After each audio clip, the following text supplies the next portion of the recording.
would become law and affect the end of raising the debt limit so that America would not default on its bills. So hopefully we will not go down that.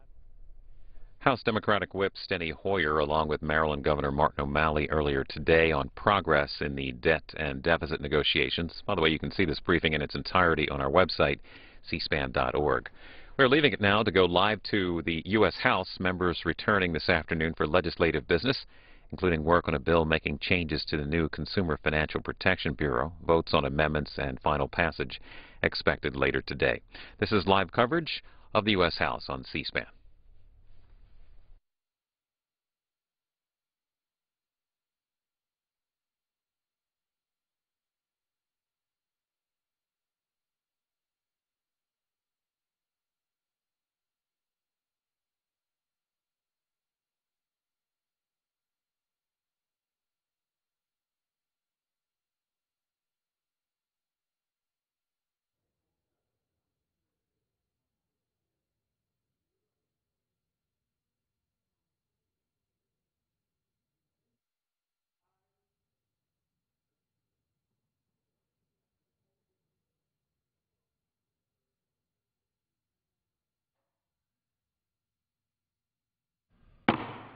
The House will be in order. Prayer will be offered today by our chaplain, Father Conroy. Let us pray. Eternal God, we give you thanks for giving us another day. Once again, we come to ask wisdom, patience, peace, and understanding for the members of this people's house. The words and sentiments that have been spoken and heard in these recent days were born of principle, conviction, and commitment. We ask discernment for the members that they might judge anew their adherence to principle, conviction, and commitment, lest they slide uncharitably toward an inability to listen to one another and work cooperatively to solve the important issues of our day. Give them the generosity of heart and the courage of true leadership to work toward a common solution which might call for compromise, even sacrifice on both sides. We pray that their work results not in a result where some are winners and some losers, but where all Americans know in their hearts that we are winners. May all that is done this day be for your greater honor and glory. Amen. The Chair has examined the journal of the last day's proceedings and announces to the House his approval thereof, and pursuant to Clause 1 of Rule 1, the journal stands approved. For what purpose the gentlelady from Ohio rise? Thank you, Mr. Speaker. The Pledge of Allegiance today will be led by the gentleman from Minnesota, Mr. Walz. Please rise and honor our nation with the pledge. I pledge allegiance to the flag of the United States of America and to the republic for which it stands, one nation, under God, indivisible, with liberty and justice for all. The Chair will entertain up to 15 requests for 1-minute speeches. For what purpose does the gentleman from Ohio rise? Without objection, so ordered.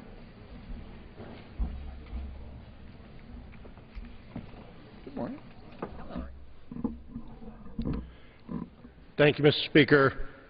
Sometimes small steps can make a big difference, and often the best legislation comes for our constituents.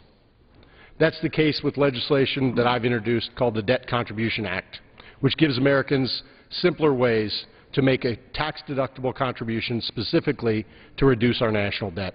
Recently, I received letters from constituents like this one asking how they can donate funds to pay down our national debt. I voluntarily give $700 out of every paycheck to go toward paying down the national debt, and I want to make it easier for like-minded citizens to do the same. That's why I've sponsored the Debt Contribution Act. It does 3 things. First, it creates a checkoff box on the individual income tax form to make it more user-friendly to give a tax-deductible contribution to pay down the national debt. Second, it makes sure that 100% of those funds are used to reduce the national debt and not redirected for any purpose. And finally, it makes it clear that it is tax deductible, as it has been, to give that charitable contribution. Our national debt's now $14.2 trillion, and we need to do everything we can to pay down our national debt. I urge my colleagues from both sides to support this measure. I yield back the balance of my time. Expired for what purpose? Gentleman from California rise. Madam Speaker, I ask unanimous consent. Without objection.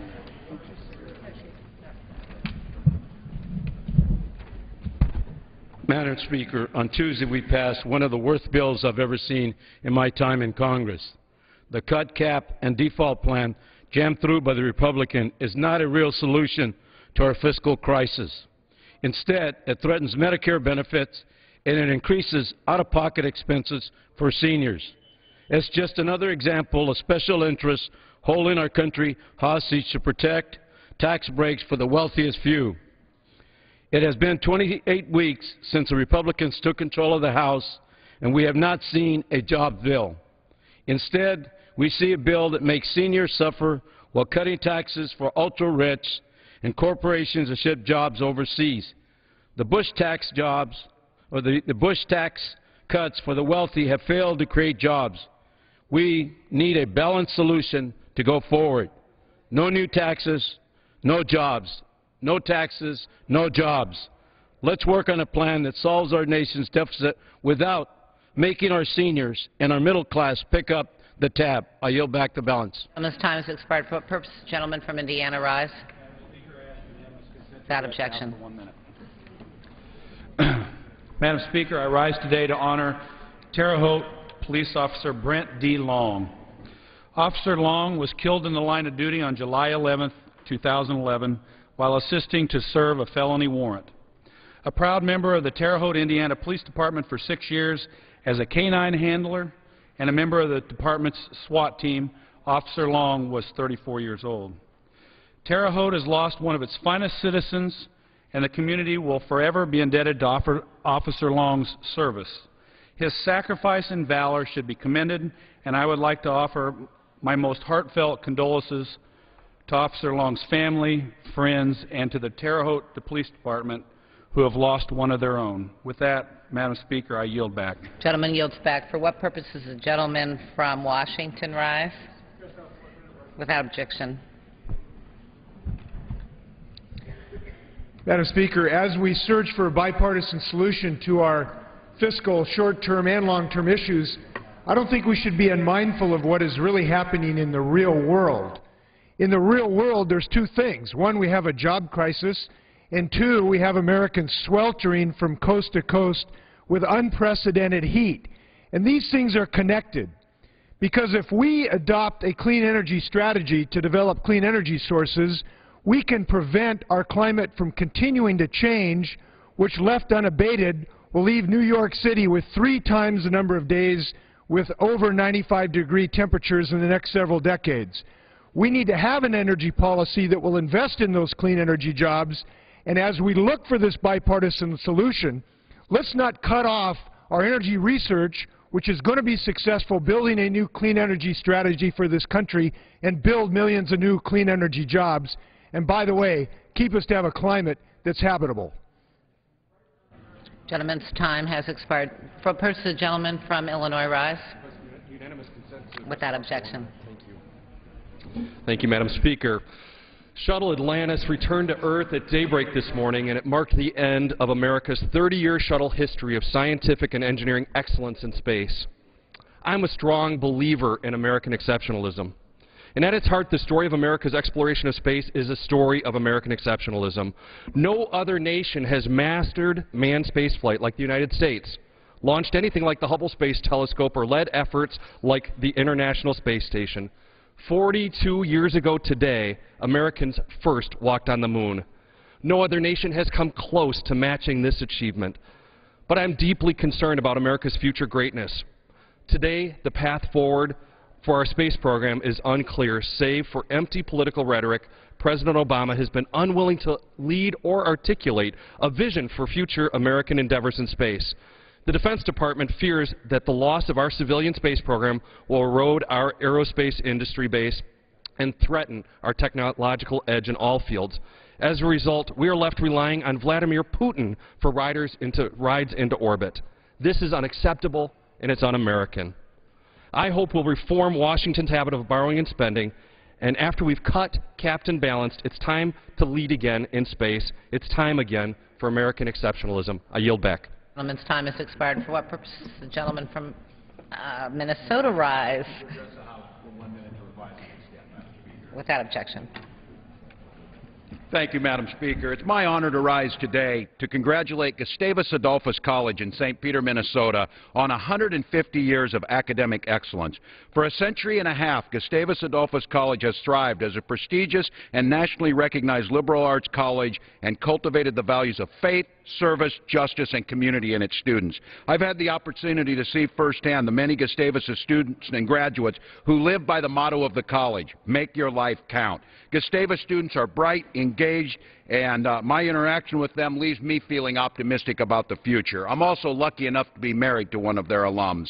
Every year, Gustavus hosts a unique and world-renowned science conference named after Alfred Nobel. The conference is dedicated to the ideals of Alfred Nobel as he professed in the final years of his life: international collaboration and science for the sake of improving our lives and progressing the human condition. This conference embodies what Gustavus is all about, pursuing academic excellence with the purpose of making it count. Gustavus can be proud of its 150 years, and I'm confident that its tradition of excellence will continue to leave a profound mark on Minnesota and the world. I yield back.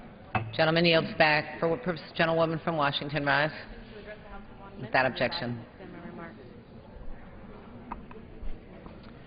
Madam Speaker, it's with a very heavy heart today that I rise to honor the life of Staff Sergeant Wyatt A. Goldsmith. 28-year-old Sergeant Goldsmith lost his life on July 15th while defending America in Operation Enduring Freedom. As a native of Colville, Washington, Sergeant Goldsmith was a medic with the 3rd Battalion, 1st Special Forces Group. He was treating an Afghan commando when insurgents attacked his unit in the Helmand Province last Friday. While his life was cut way too short, his legacy lives on forever in the hearts of those who knew him and even those who did not. His many years in the service earned him the Bronze Star Medal, a Purple Heart, 2 Army Commendation Medals, an Afghan Campaign Medal, an Iraqi Campaign Medal, and many other honors for his valor and heroism in the name of American freedom. So today I rise to remember an American hero who gave his life to make America safer, freer, and more prosperous. May God bless Sergeant Goldsmith's family and all of the brave men and women who have answered America's call to freedom. Gentlewoman yields back. For what purpose, gentlewoman from California rise? Without objection.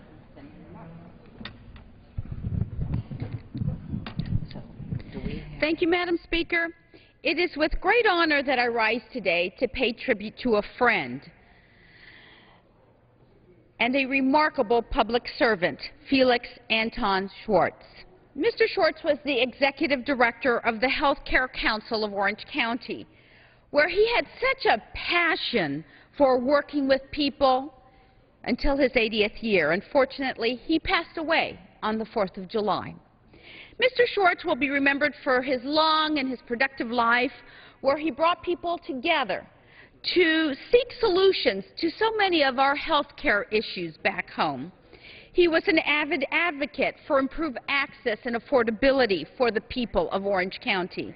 And through the Health Care Council, Mr. Schwartz was able to educate the public, to educate health care professionals, and in particular policymakers in the need to support the county's safety net of health care services. He was a strong voice for the most vulnerable and neglected populations within our area. Mr. Schwartz's energy and vision touched thousands of individuals, and today I rise to honor his memory and the legacy that he has left for our community. And I yield back, Madam Gentlewoman's Speaker. time has expired. For what purpose does the gentleman from Indiana rise? Without objection. Thank you, Madam Speaker. In August 2009, President Obama visited my district in Elkhart, Indiana. A brave constituent of mine expressed his disappointment with taxes and asked the President to explain how raising the taxes on anyone during a deep recession is going to help with the economy. President Obama responded, "I guess what I would say to Scott is his economics are right. You don't raise taxes in a recession." Responding to a follow-up question by MSNBC's Chuck Todd, he stated, "So he is absolutely right. The last thing you want to do is to raise taxes in the middle of a recession because that would just suck up, take more demand out of the economy, and put business in a further hole." Now the President is demanding that any debt ceiling compromise include higher taxes. That would discourage economic growth and, in his own words, take more money out of the economy. Washington has a spending problem, not a revenue problem. The GO plan, the path to prosperity, addresses our spending problems and puts our nation on a strong footing and begins the journey towards balanced budgets and economic recovery. As part of our Cut, Cap, and Balance Act, the House Republicans demanded that a balanced budget amendment to the Constitution be sent to the states for ratification to require a balanced budget in Washington, just like Americans do every day. I yield back. Gentleman yields back. For what purpose does the gentleman from Missouri rise? Without objection.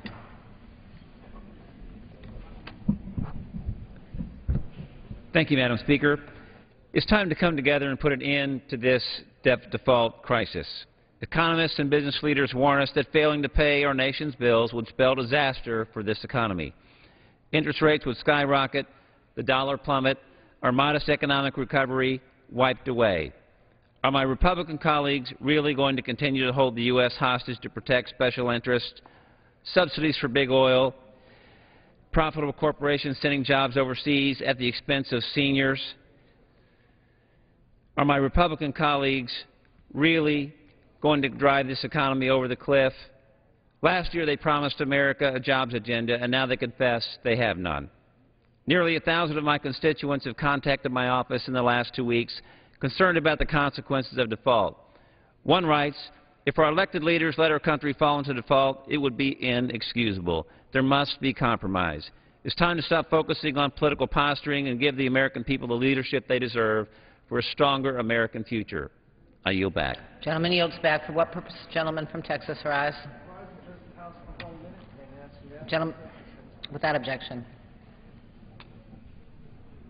Okay, Bob Gold from Illinois, I know.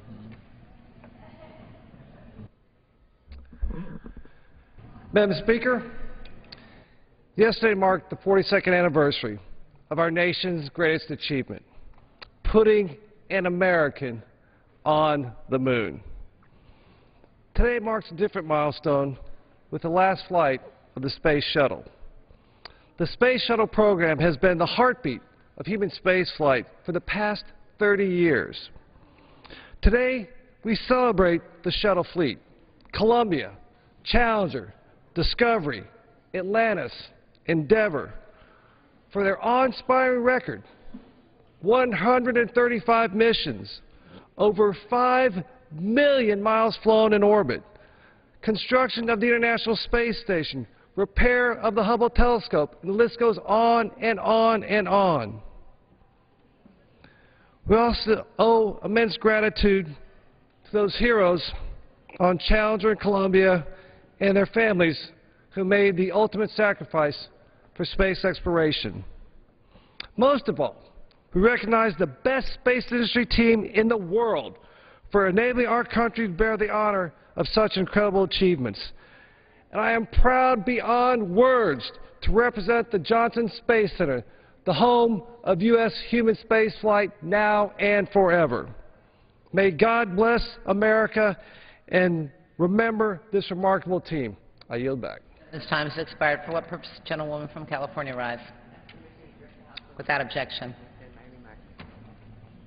Madam Speaker, last year we enacted historic new consumer protections as part of the Dodd-Frank Wall Street Reform and Consumer Protection Act.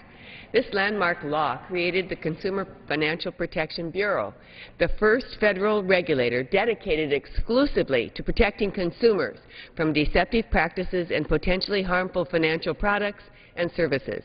Protecting consumers from predatory lending and confusing credit cards is something we should all be able to agree on. It's good for consumers and it's good for businesses that want to know their competitors are playing by the rules.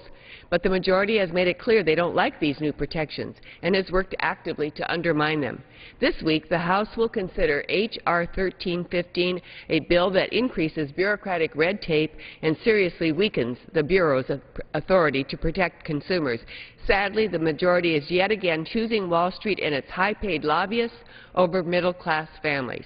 I urge my colleagues to put the needs of Main Street over those of Wall Street and vote no on H.R. 1315. And I yield back. Gentlewoman yields back. For what purpose, gentleman from Illinois rise? Yes, ma'am. To address the House. Without objection. Madam Speaker, our #1 priority here in the United States Congress is jobs in the economy. I'm happy to say that I think that's the #1 priority on both sides of the aisle.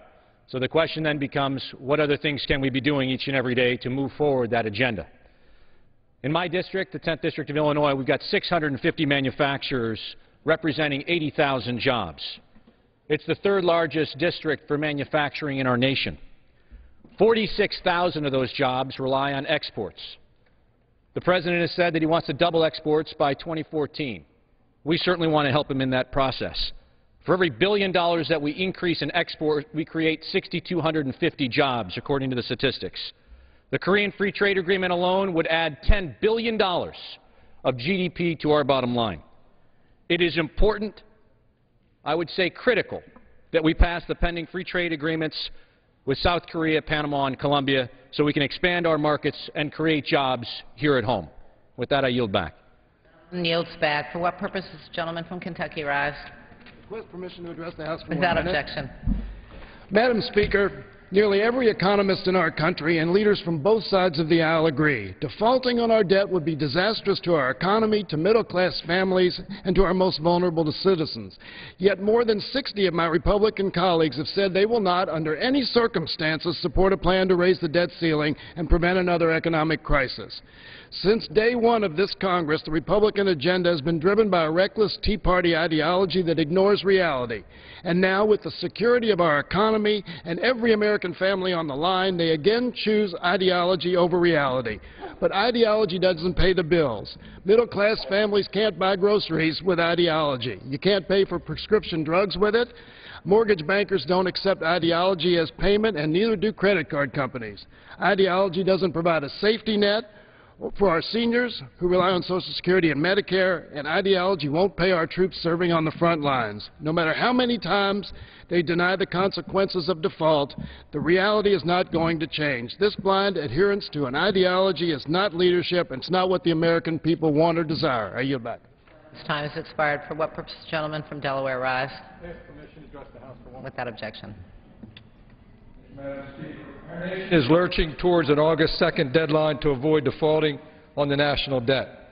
If Congress doesn't act, the United States will face an economic calamity that could easily have been prevented. If we don't raise the debt ceiling, the world will lose confidence in the U.S., and its credit rating will be downgraded from its current bulletproof AAA grade. Interest rates will rise, which will slow the fragile economic recovery and risk pushing the economy back into recession. Higher interest rates on U.S. Treasuries would also seriously affect ordinary Americans. A default would force consumers to pay more for mortgages, car loans, and other borrowing. Losing our AAA credit rating will increase the government's interest payments on the national debt, making it even more difficult to get our fiscal house in order. Let's face it, a default would be a financial disaster for the country. We can't afford it. But we shouldn't just raise the debt ceiling. We should use it as an opportunity for both sides to agree on a plan to reduce the deficit by $4 trillion over the next decade. The so-called Gang of Six has come forward with a bipartisan plan to do just that. It's comprehensive, balanced, and it's right for the country. It's not perfect, but it's all we have. It's time to do the right thing for the country.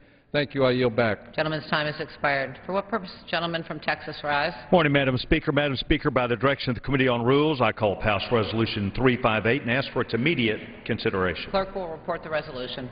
House Calendar Number 57, House Resolution 358, resolved that at any time after the adoption of this resolution, the Speaker may, pursuant to Clause 2B of Rule 18, declare the House resolved into the Committee of the Whole House on the State of the Union for consideration of the bill, H.R. 1315, to amend the Dodd-Frank Wall Street Reform and Consumer Protection Act to strengthen the review authority of the Financial Stability Oversight Council of regulations issued by the Bureau of Consumer Financial Protection. The first reading of the bill shall be dispensed with. All points of order against consideration of the bill are waived. General debate shall be confined to the bill and amendments specified in this section and shall not exceed 1 hour equally divided and controlled by the chair and ranking minority member of the Committee on Financial Services. After general debate, the bill shall be considered for amendment under the 5-minute rule. In lieu of the amendment in the nature of a substitute recommended by the Committee on Financial Services now printed in the bill, it shall be in order to consider as an original bill for the purpose of amendment under the 5-minute rule an amendment in the nature of a substitute consisting of the text of the Rules Committee print dated July 14, 2011. That amendment in the nature of a substitute shall be considered as read. All points of order against that amendment in the nature of a substitute are waived. No amendment to that amendment in the nature of a substitute shall be in order except those printed in the report of the Committee on Rules. Each amendment may be offered only in the order printed in the report, may be offered only by a member designated in the report, shall be considered as read, shall be debatable for the time specified in the report equally divided and controlled by the proponent and an opponent, shall not be subject to amendment, and shall not be subject to a demand for division of the question in the House or in the Committee of the Whole. All points of order against such amendments are waived. At the conclusion of consideration of the bill for amendment, the committee shall rise and report the bill to the House with such amendments as may have been adopted. Any member may demand a separate vote in the House on any amendment adopted in the Committee of the Whole to the bill or to the amendment in the nature of a substitute made in order as original text. The previous question shall be considered as ordered on the bill, and amendments thereto to final passage without intervening motion, except one motion to recommit with or without instructions. Section 2. In the engrossment of H.R. 1315, the clerk shall A. add the text of H.R. 830 as passed by the House as new matter at the end of H.R. 1315. B. Conform the title of H.R. 1315 to reflect the addition of H.R. 830 as passed by the House to the engrossment. C. Assign appropriate designations to provisions within the engrossment. And D. Conform provisions for short titles within the engrossment. For what purpose does the gentlewoman from Ohio rise? Madam Speaker, I rise to raise a point of order against H.Reg. 358 because the resolution violates Section 426A of the Congressional Budget Act. The resolution contains a waiver of all points of order against consideration of the bill, which includes a waiver of Section 425 of the Congressional Budget Act, which causes a violation of Section 426A. The gentlewoman from Ohio makes a point of order that the resolution violates Section 426A of the Congressional Budget Act of 1974. The gentlewoman has met the threshold under the rule, and the gentlewoman from Ohio and a member opposed, in this case the gentleman from Texas, each will control 10 minutes of debate on the question of consideration. Following the debate, the chair will put the question of consideration as the statutory means of disposing of the point of order. The chair now recognizes the gentlewoman from Ohio. Thank you, Madam Speaker. Madam Speaker, I raise this point of order not necessarily out of concern for unfunded mandates, although there are likely some in the underlying bill, which is H.R. 1315, but because this bill will put consumers and the American economy at risk. A year ago today, President Obama signed the Dodd-Frank Wall Street Reform and Consumer Protection Act into law. This law creates a strong Consumer Financial Protection Bureau, the CFPB, that will protect consumers, especially the poor and the most vulnerable, from unscrupulous practices in the financial industry. The Dodd-Frank law levels the playing field. The CFPB has taken steps to protect Americans against abuses by the financial industry, like payday lenders and debt collectors, that we were unable to monitor before the passage of the law. I oppose the underlying bill because it removes these protections. This bill, H.R. 1315, is designed to cripple the CFPB before it's up and running. Voters across party lines solidly support the Wall Street Reform law.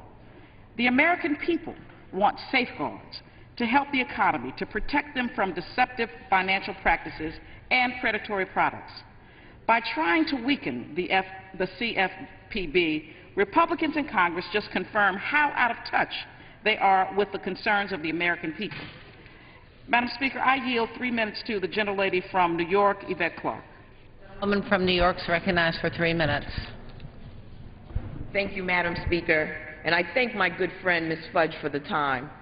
Madam Speaker, the Republican majority would like the American people to believe that a near financial collapse never happened, never occurred. To hear the majority's narrative over the course of the 112th Congress, you would think that nothing is wrong with the economy that deregulation and tax cuts for multimillionaires and billionaires can't solve. What the Republican majority refuses to acknowledge in their revisionist narrative is that their tax cuts for multimillionaires and billionaires help lead our country from surplus into massive deficits. The majority's revisionist narrative also omits the fact that years of deregulation and lax oversight of financial institutions is what caused the economic downturn we are struggling to fully recover from. Madam Speaker, the near collapse of the national economy not only cost the American people billions of dollars in bailouts, but also resulted in millions of Americans losing their jobs, their homes, and life savings through no fault of their own. The number one priority of the 112th Congress should be to continue the economic recovery work of the 111th Congress. The American people expect the other side to work with the President and congressional Democrats to put Americans back to work. So I find it unbelievable, Madam Speaker, that in the face of a 9.2% unemployment and when millions of Americans are struggling simply to stay in their homes, the majority would declare war on the very agency that would prevent a similar financial crisis from ever happening again. By decreasing accountability, muddling decision-making, and starving it for funds, the Republican majority is seeking to turn the Consumer Financial Protection Bureau into a gridlocked agency that cannot possibly fulfill their mandate as a financial industry watchdog, leaving the American people once again vulnerable to predatory lending that precipitated the financial collapse in the first place. Madam Speaker, the 112th Congress has been in session for over 6 months, and we still have not had one comprehensive jobs bill, nor have we voted on one single bill that would help struggling homeowners stay in their homes. We have unfortunately been forced to vote to protect tax cuts for multimillionaires and billionaires. We have voted to protect the profits of companies who ship jobs overseas, and we have voted on bills that undercut the social safety net for Americans at a time when the most vulnerable amongst us need it the most. In other words, Madam Speaker, we have wasted the American people's time.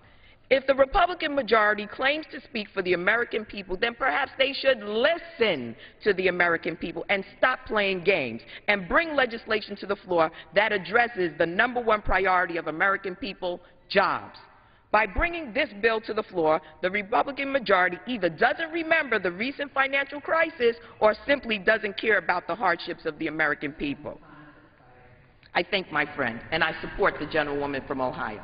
Thank you very much. Madam Speaker, I yield 3 minutes to my friend and colleague from California, the gentlelady from California, Jackie Spear. Gentlewoman from California is recognized for 3 minutes. Thank you, Madam Speaker, and thank you to my good friend, Ms. Fudge. You know, this is getting old. The majority knows it can't kill an idea whose time has come, so now they're trying to slow down the process, just like their friends in the banking industry who use tricks and traps to separate American families from their hard-earned money. This bill has nothing more than an attempt to turn the CFPB into the Center for Profits and Big Business. The Consumer Financial Protection Bureau will provide families a level playing field upon which to shop for the full range of financial products. Nothing gets banned, but now they'll have the tools to be better informed through the process. Instead of mountains of mortgage documents, they'll get a simple-to-read one-page document that they can then use to answer the crucial question, is this something that I can afford? Is this the best deal that I can get? The Consumer Financial Protection Bureau is the most accountable regulatory body in the world. In fact, it has a whole slew of regulators watching and questioning everything it does. It's required to undergo an annual GAO report. It is going to have all enforcement actions subject to appeal, be regulated in turn by every agency on the Financial Stability Oversight Council. Simply put, the CFPB helps families hold on to the money they might otherwise give to the banks. And the banks hate that. That's precisely why the majority has thrown this ridiculous bill together. Among other things, this legislation would require those regulating predatory lenders to stop if their actions threaten the company's safety and soundness. In other words, their profits. We heard all about this issue when we banned unreasonable penalties on credit cards. At the time, the credit card company said this would absolutely crush their model. Well, look what's happened. Are they still alive and well? You bet they are. But the truth is, this legislation isn't really about anything like that. No, this is about the only area where the majority has any kind of legislative record: legislative delay. The anti-consumer bloc in this Congress is engaged in a legislative Ponzi scheme. They're helping Wall Street suck a few more dollars out of American families before the inevitable happens and the CFPB stands up.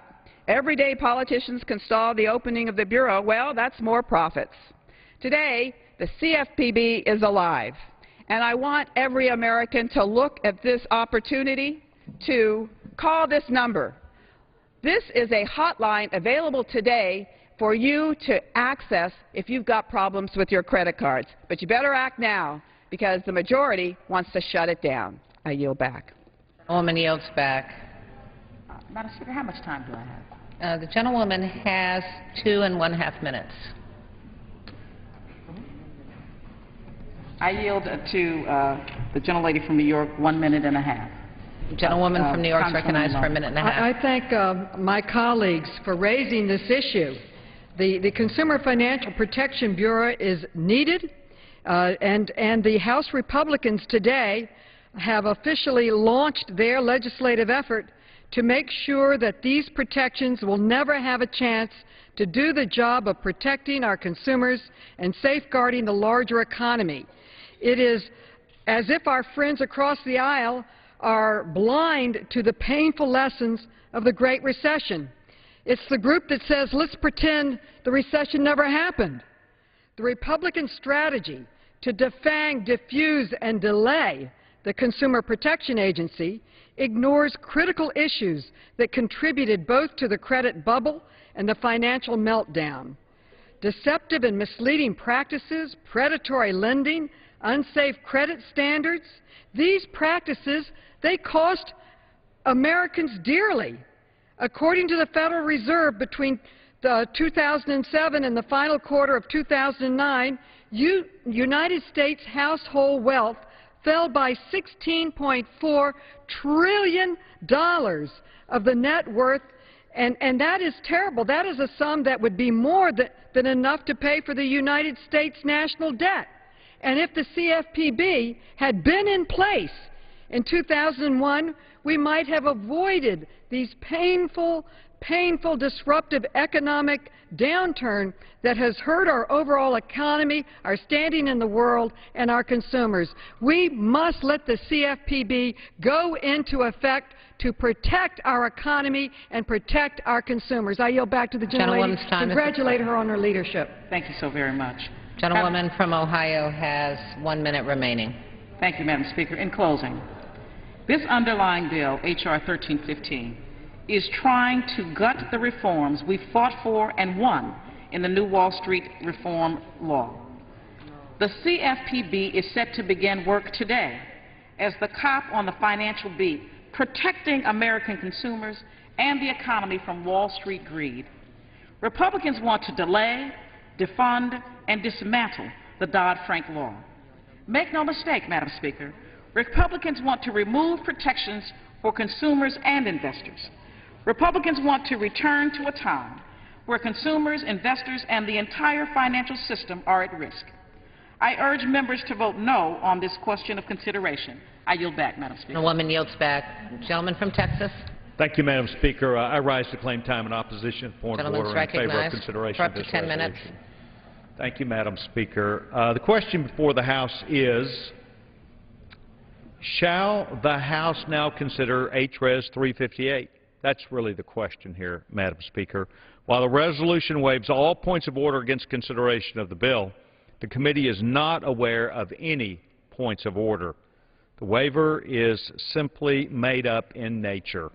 In fact, the Congressional Budget Office has issued cost estimates for each of the 3 bills included in the Rules Committee print of H.R. 1315. The following statements were issued by the nonpartisan Congressional Budget Office, and I quote, H.R. 1315 contains no intergovernmental or private sector mandates as defined in the Unfunded Mandates Reform Act and would not affect the budgets of state, local, or tribal governments. End of quote. H.R. 1121 contains no intergovernmental or private sector mandates as defined in the Unfunded Mandates Reform Act and would not affect the budgets of any state, local government. H.R. 1667 contains no intergovernmental or private sector mandates as defined in the Unfunded Mandates Reform Act and would not affect the budgets of state, local, or tribal governments. Madam Speaker, these are the 3 sections, the bills, which are contained within the rule. And as we have stated, as a result of what has been defined, there are no mandates. There is nothing in this bill which would cause the point of order to stand. However, my friends on the other side of the aisle have also raised concerns about the amount of debate time provided for in this rule.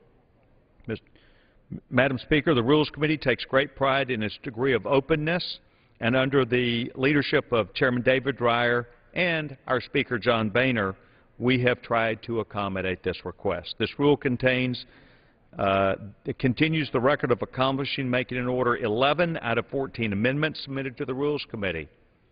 Of the 3 amendments not made in order, 1 was withdrawn by the sponsor, 1 was not germane to the bill, and 1 was duplicative of another amendment submitted. So, I would like to also note that, for the record, that the bill being considered today and every bill included in the Rules Committee print that went through this, that is included in this rule, went through regular order. The Financial Services Committee held hearings, a subcommittee markup, and a full committee markup of the bill. Madam Speaker, I see where my friends are trying to make a point of order that simply does not exist. In order to allow the House to continue its scheduled business for the day, I urge members to vote yes on the question of consideration of the resolution. Does the gentleman yield back? I yield back. The question is, will the House now consider the resolution? Those in favor say aye. Those opposed, no. In the opinion of the Chair, the ayes have it. The question of consideration is decided in the affirmative. This is the gentlewoman from Ohio rise. Madam Speaker, I request the yeas and nays. The yeas and nays are requested. Those favoring a vote by the yeas and nays will rise. Sufficient number having risen, the yeas and nays are ordered. Members will record their votes by electronic device. This will be a 15-minute vote.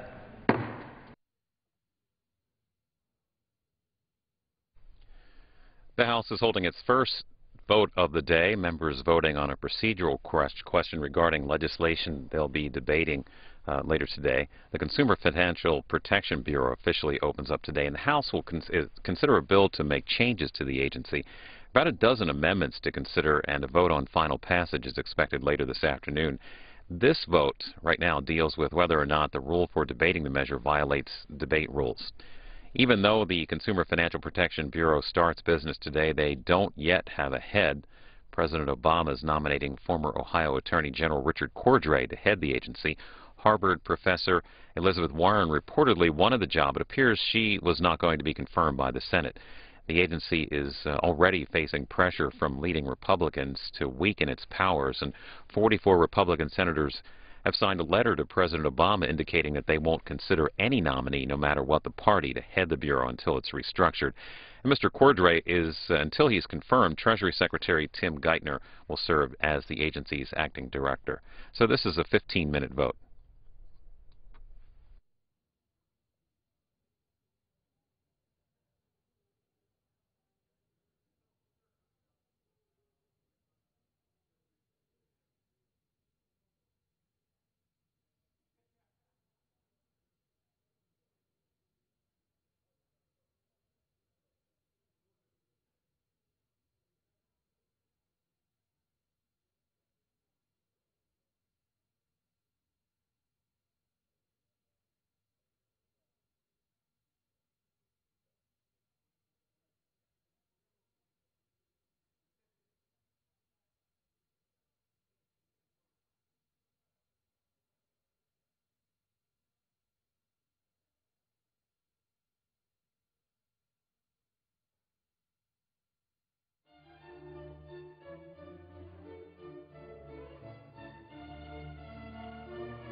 Let's vote. The yeas are 227, the nays are 173. The question of consideration is decided in the affirmative without objection. The motion to reconsider is laid on the table. For what purpose is the gentleman